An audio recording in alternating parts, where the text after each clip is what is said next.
Assalamualaikum warahmatullahi wabarakatuh. Halo semuanya, perkenalkan nama saya Cynthia Zahra, NPM 20210101500 di sini saya akan menjelaskan tentang trauma. Ada seorang klien mengalami trauma karena klien ini seringkali melihat kedua orang tuanya selalu bertengkar. Mata kuliah ini yaitu adalah konseling populasi khusus, dosen pengampu Bu Anggia Evi Tarini MPD. Pengertian trauma. Kalau menurut saya trauma itu adalah luka. Nah, tapi di sini trauma adalah respon terhadap peristiwa yang sangat menegangkan atau mengejutkan yang seringkali berdampak besar pada individu. Ancaman terhadap keselamatan pribadi, kekerasan, kecelakaan, atau kehilangan mendadak merupakan kemungkinan-kemungkinan yang mungkin terjadi dalam peristiwa ini. Reaksi terhadap trauma dapat berkisar dari ketakutan yang hebat, kecemasan, kesedihan, hingga gejala fisik seperti kesulitan tidur atau ketegangan. Nah, slide berikutnya yaitu ada jenis-jenis trauma. Yang pertama ada trauma yang disebabkan oleh cedera fisik akibat kecelakaan, serangan, atau penyakit parah. Dampaknya dapat mengakibatkan luka fisik yang menimbulkan rasa sakit.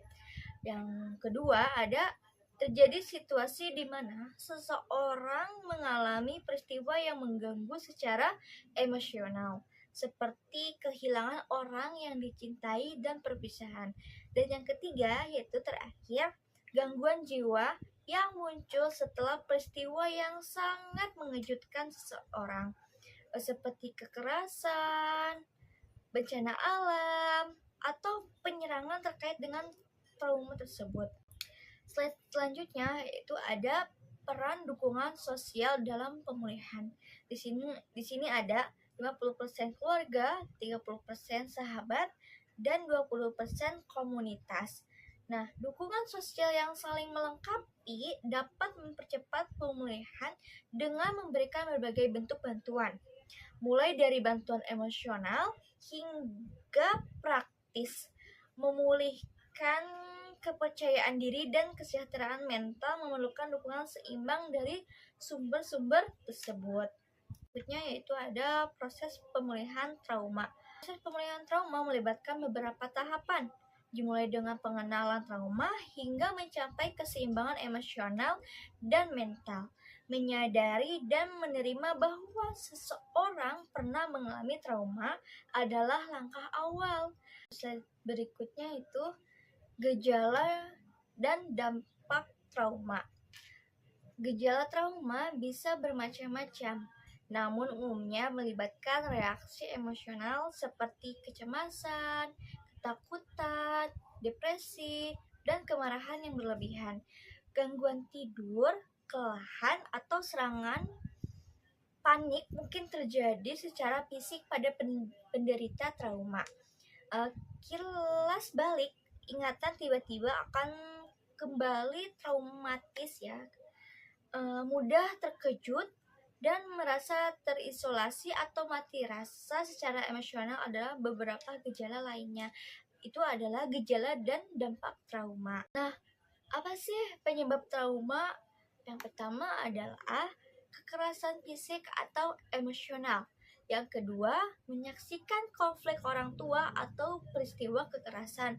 Dan yang ketiga, kehilangan mendadak orang yang dicintai. Keempat, peristiwa alam seperti gempa bumi atau banjir.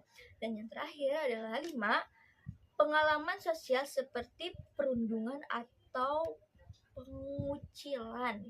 Terus di sini yang terakhir adalah membangun kembali kepercayaan diri. Setelah mengalami trauma, ini adalah proses bertahap yang membutuhkan waktu dan dukungan untuk membangun kembali kepercayaan diri, menerima diri sendiri, dan memahami bahwa proses pemulihan adalah perjalanan unik bagi setiap orang adalah titik awalnya. individu dapat merasa dihargai dan mendapatkan kembali kendali atas hidupnya melalui dukungan dari keluarga, teman, atau terapi. Latar belakang si klien. Klien ini yang berinisial ULS adalah seorang perempuan berusia 14 tahun. ULS ini adalah siswa SMP kelas 8. Terus ULS ini memiliki trauma emosional akibat sering melihat orang tuanya bertengkar sejak kecil. Di sini ULS menunjukkan tanda-tanda stres seperti mudah cemas, sulit tidur, dan sering menangis tanpa alasan jelas. Trauma ini mempengaruhi hubungannya dengan orang lain, terutama dalam menjalani hubungan interpersonal. Si keadaan keluarga ULS terdiri dari ada 5 anggota. Yang pertama, ayah, ibu ULS, 1 kakak perempuan, dan adik laki-lakinya. Ayahnya ULS bekerja sebagai karyawan swasta, sedangkan ibunya adalah ibu rumah tangga. Pertengkaran sering terjadi karena perbedaan pendapat terkait masalah keuangan dan pola asuh anak. Kondisi ini menciptakan suasana rumah yang tidak kondusif dengan komunikasi antar anggota keluarga yang kurang harmonis. Jadi ULS ini keluarganya kurang ya dalam berkomunikasi. Jadi ketika bertengkar, kedua orang tuanya ini nggak mau berbicara secara dingin gitu. Nah, ULS ini adalah seorang perempuan yang sensitif dan pendiam di kelasnya. Trauma yang dialami membuatnya menjadi populasi khusus karena berdampak pada kesehatan mental dan emosionalnya. ULS sering menghindari situasi konflik, merasa tidak percaya diri, dan memiliki kekhawatiran berlebih terhadap masa depannya. Diagnosisnya ULS ini gangguan stres pasca trauma atau disebut PTSD, terus kecemasan generalisata. Terus di sini ada prognosisnya. Jika diberikan intervensi konseling yang tepat, ULS memiliki peluang besar untuk mengatasi trauma dan meningkatkan kualitas hubungan interpersonalnya. Kelemahan dan kelebihan klien. Sini kelemahan ULS itu kesulitan mengelola emosi, rendahnya rasa percaya diri, kurangnya dukungan emosional dari keluarga, cenderung menghindari hubungan interpersonal. Adapun kelebihan ULS memiliki potensi intelektual dan kreatif yang sangat baik, bersemangat untuk memperbaiki keadaan, mampu merespon dukungan dari konselor dengan positif.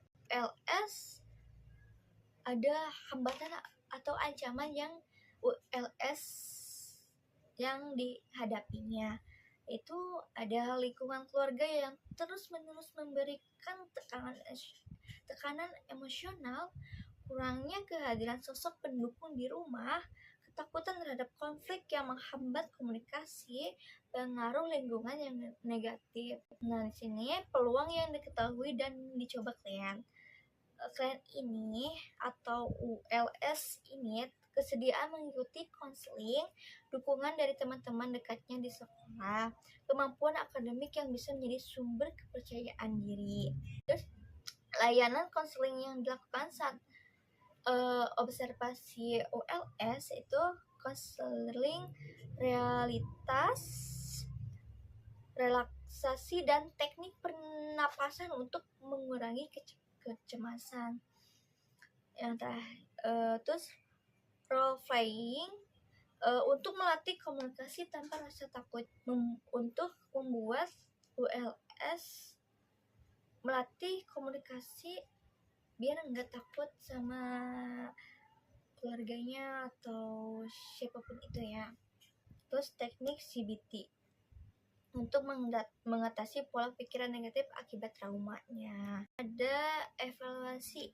Nah, klien atau ULS menunjukkan penurunan gejala kecemasan dan lebih percaya diri berbicara tentang perasaannya. Nah, akhirnya ULS ini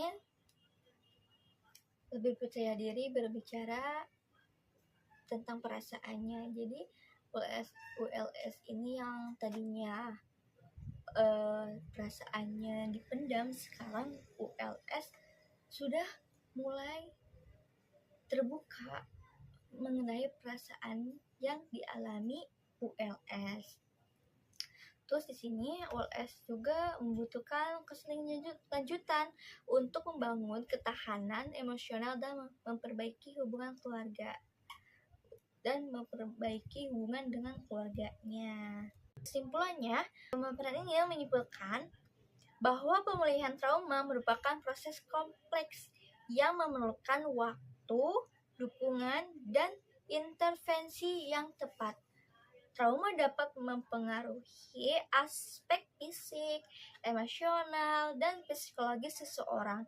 Namun, dengan kebantuan dukungan sosial dari keluarga, teman, dan komunitas, serta peran penting tenaga profesional, individu dapat mencapai pemulihan yang lebih baik. Terima kasih, mohon maaf bila ada kesalahan dalam menyampaikan informasi ataupun itu. Wabillahi taufiq wal hidayah. Wassalamualaikum warahmatullahi wabarakatuh.